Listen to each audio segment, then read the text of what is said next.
No one wanted to know. No one wanted to hear what I had to say.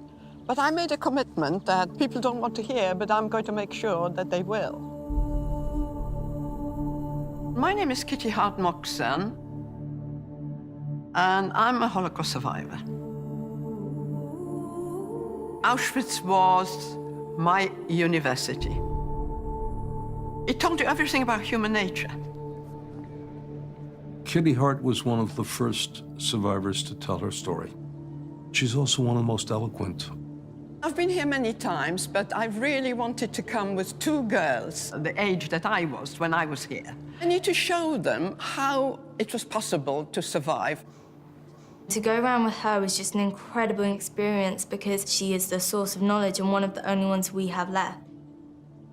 It was shocking to see that you were stood in the exact same place as those people did once. What were your first impressions of the camp? There was just the most incredible mud. And then we saw like a glow in the distance. And soon when we got there, we saw ghost-like figures with shaved heads, staggering in tattered clothes, screaming in all languages and being beaten. And we thought, my God, is this what's going to happen to us? You cannot stand there and simply say, this is okay.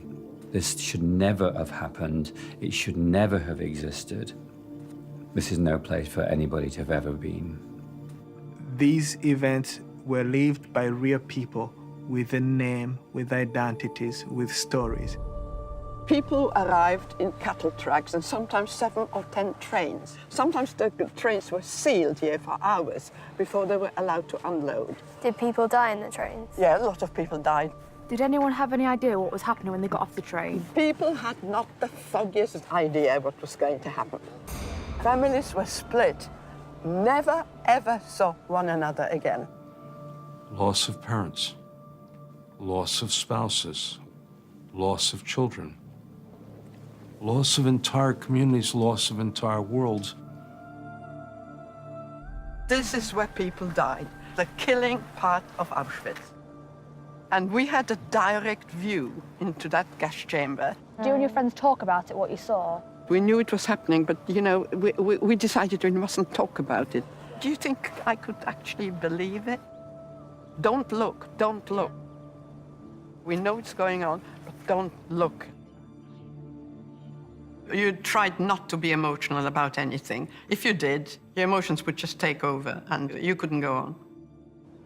I felt very ashamed at the world and very just upset that this could ever take place. When you stand in Rwanda or when you stand at Auschwitz, compels one to look in the mirror, look at one another, and genuinely say that never again we should allow this to happen. Kitty Hart-Moxon is saying, I was here, this is what they did to me, this is how it was set up, but I prevailed. We know it happened to the Jews, but the Jews went the first and they went the last. So who's going to be next? If something happened once, there's absolutely no reason why it can't happen again.